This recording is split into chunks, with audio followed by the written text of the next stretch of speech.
Horrible, ये तो पूरे उपवन मतलब गार्डन को ही जला डालेगी। इस आग में कितने एनिमल्स भी जल रहे हैं। Oh no, it must be very painful. ये क्या, इतने सारे मुनि महाराज इस आग में? मुनिराज के चारों ओर आग लगी हुई है। They are going to get burnt alive. ओह, तो भी ये सब इतने शांत कैसे बैठे हैं? Their life is in danger. क्या आप जानते हैं कौन थे ये मुनिराज? क्यों उन्हें इस तरह आग में जलाने की कोशिश की गई थी? और क्या ये सब उस भयंकर आग में जल गए या बच गए? Would you like to know? तो ध्यान से सुनो मुनि विष्णु कुमार की कहानी। This story is related to Rakshabandhan festival. बहुत पुरानी बात है। एक दिन विहार करते हुए अकंपनाचार्य मुनिराज अपने 700 शिष्यों के साथ उज्जैन नगरी में पहुंचे। अकंपनाचार्य मुनिराज को कुछ अनफॉर्चुनेट होने का आभास हुआ, तो उन्होंने अपने सभी 700 शिष्यों को मौन रहने के लिए कहा। मौन रह जाना मतलब कुछ नहीं बोलना, साइलेंट रहना। सभी मुनियों ने ऐसा ही किया। थोड़ी ही देर में उज्जैन सिटी के राजा श्री वर्मा अपने 4 मिनिस्टर्स के साथ मुनि महाराज के दर्शन के लिए आए, जिनके नाम थे बलि, बृहस्पति, प्रहलाद और नमोजी। इन चारों मंत्रियों को धर्म में बिल्कुल भी आस्था नहीं थी, इसलिए मुनिराज को साइलेंस देखकर they started making fun। वे बोले कि शायद इन्हें कोई नॉलेज ही नहीं है, इसलिए मेडिटेशन की एक्टिंग कर रहे हैं। थोड़ी देर रुककर राजा और सभी मंत्री वहां से चले गए। ऑन द वे शिव सागर जी महाराज आहार करके नगर की ओर आ रहे थे। मंत्रीगण उनका भी मजाक बनाने लगे। देखो तो कैसे बैल की तरह चला जा रहा है।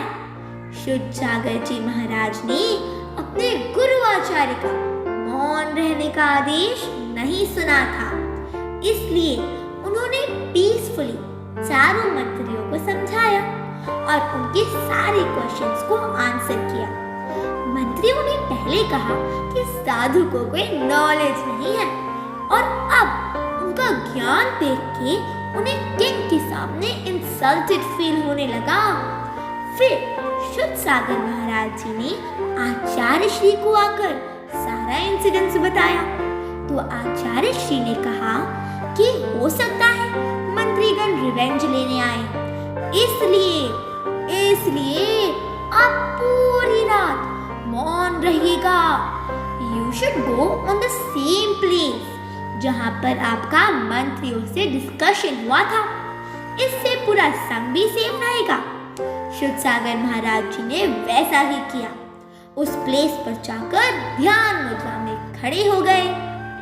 वे चारों मिनिस्टर्स इतने क्रूअल थे कि वो मुनि श्री से बदला लेने के लिए रात को अपनी स्वॉर्ड लेकर आए। जैसे ही मंत्रियों ने मुनिराज को हर्ट करने के लिए स्वॉर्ड ऊपर उठाई, तो उसी समय उनके हैंड्स वैसे ही जैम हो गए। वहां एक वन देवी प्रकट हुई और उन्होंने चारों मंत्रियों को एक साथ इस स्टैचू की तरह कीलत कर दिया। Just like a stone, they were not able to move their hands, and they stood like this for the whole night. सुबह सभी लोगों को पता लगा, तो श्री वर्मा ने उन चारों मिनिस्टर्स को अपनी सिटी से निकाल दिया। उज्जैन से निकाले जाने के बाद वो सब हस्तिनापुर पहुंचे। हस्तिनापुर के राजा पद्म थे। उनको खुश करने के लिए उन्होंने उनकी बहुत हेल्प की। राजा ने खुश होकर उन्हें एक वर मांगने को कहा। ये वर क्या होता है? वर एक प्रकार का प्रॉमिस होता है। इसका मतलब है जब भी मंत्रियों को कुछ जरूरत होगी तो वो अपना रिवॉर्ड मांग लेंगे। इधर अकंपनाचार्य मुनिराज भी विहार करते हुए अपने 700 शिष्यों के साथ हस्तिनापुर पहुंचे। जैसे ही चारों मंत्रियों को पता चला कि मुनि संग हस्तिनापुर आ रहा है, तो उन्हें पुरानी बात याद आ गई और उनके मन में गुस्सा आने लगा। वो सोचने लगे कि कैसे वो रिवेंज ले सके। उन चारों मंत्रियों ने राजा पद्म से कहा, हमें अपना वर दे दीजिए, हमें आपका राज्य और राजा के सभी राइट्स नेक्स्ट 7 डेज के लिए चाहिए। महाराज पद्म had to fulfill minister's wish. जैसे ही वो हस्तिनापुर के राजा बने, they started doing wrong things. जहाँ आचार्य श्री अपने 700 शिष्यों के साथ ठहरे हुए थे ना, उस पूरी जगह को चारों तरफ से बड़े बड़े वुडन लॉक से कवर कर दिया, उसको एक हवन कुंड जैसा बना दिया और फिर उसमें आग लगा दी। तब मुनि शुद्धसागर जी महाराज मिथिला नगरी में थे। उन्हें एस्ट्रोलॉजी की अच्छी नॉलेज थी। जब ये सब हो रहा था ना, तो सडनली उन्होंने आसमान में एक स्टार श्रवण नक्षत्र को कांपता हुआ स्पेशल वे में चमकता हुआ देखा और उनके मुंह से हा शब्द निकला। ये शब्द उनके शिष्य झलक पुष्पदंती ने सुना और उन्होंने उसका रीजन पूछा। उन्होंने अपने ज्ञान से जाना कि अकम्नाचार्य आदि 700 मुनियों पर पापी बलि द्वारा ट्रबल किया जा रहा है। तो शुल्लक जी ने क्यूरियोसिटी से पूछा कि इसका उपाय क्या हो सकता है। शुद्धसागर जी महाराज ने बताया कि उनके शिष्य विष्णु कुमार मुनि उन्हें विक्रिया रिद्धि है और उससे वे इसका समाधान कर सकते हैं। क्या आप जानते हैं विक्रिया रिद्धि क्या होती है? ये एक स्पेशल प्रकार की पावर होती है। जिसके पास ये होती है ना, तो he can change his body anyways. मतलब कैसा भी गेटअप चेंज कर सकते हैं, कोई भी फेस बना सकते हैं एंड दे कैन इंक्रीज और डिक्रीज हिज हाइट, सभी रूप बना सकते हैं। फिर शुल्लक जी ने मुनि विष्णु कुमार से सभी मुनियों की सेफ्टी के लिए रिक्वेस्ट करने गए। मुनि विष्णु कुमार को तो पता ही नहीं था कि उन्हें ऐसी कोई रिद्धि भी प्राप्त है। तो उन्होंने कैसे जाना कि उनके पास रिद्धि है? उन्होंने चेक करने के लिए अपना हाथ बढ़ाया तो कहीं भी रुके बिना बहुत दूर तक चला गया एंड ही रियलाइज्ड कि वो कैसा भी रूप चेंज कर सकते हैं। क्या आप जानते हैं मुनि महाराज को क्यों नहीं पता था? क्योंकि इन रिद्धियों की तो उन्हें कोई जरूरत ही नहीं होती। वो तो अपनी आत्म साधना में लीन रहते हैं और परम सुख मोक्ष को प्राप्त करना चाहते हैं।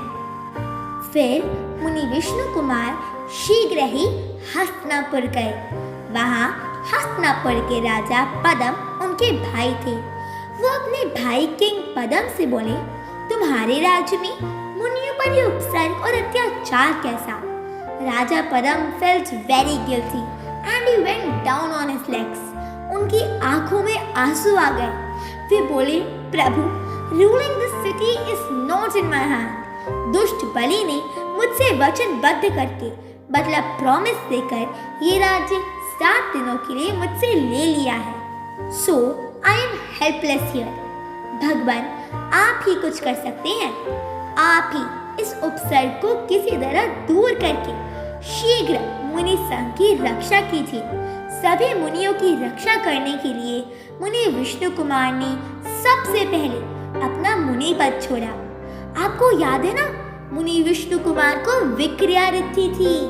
तो अपने सुपर पावर से छोटे से भिक्षु का रूप लेकर यज्ञ मंडप में गए और अच्छी मीठी मीठी बातों से बलि और चारों मंत्री को प्रसन्न करने लगे।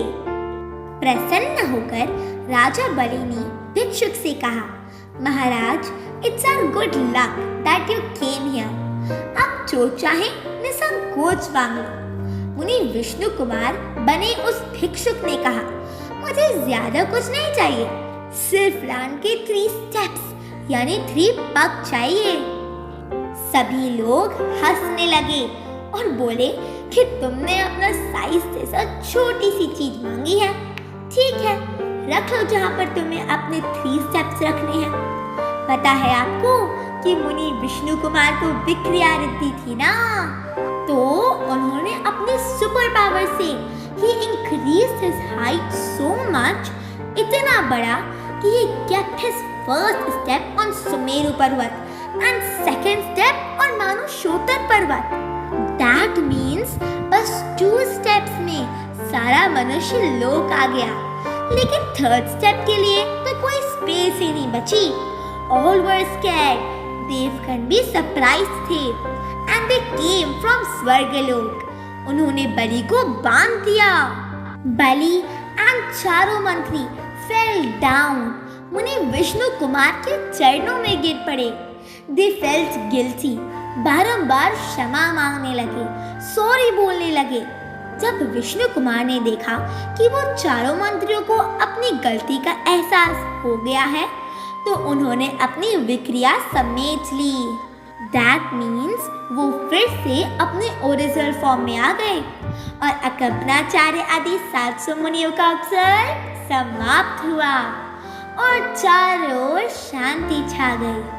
मुनि विष्णु कुमार ने आगम अनुकूल मुनि पद छोड़ने का प्रायश्चित लिया और फिर उन्होंने घोर तपस्या की और उन्हें फाइनली मोक्ष हो गया और वे चारों मंत्री भी सच्चे धर्म को ग्रहण कर उसी के उपासक बन गए। आपको पता है वो कौन सा दिन था? ये दिन था श्रावण मास की पूर्णिमा का दिन, जिस दिन रक्षा हुई थी। और इसी दिन को याद रखने के लिए लोगों ने हाथ में रक्षा सूत्र के थ्रेड्स बांधे और तभी से ये दिन रक्षा बंधन के नाम से मनाया जाने लगा। जय जिनेंद्र।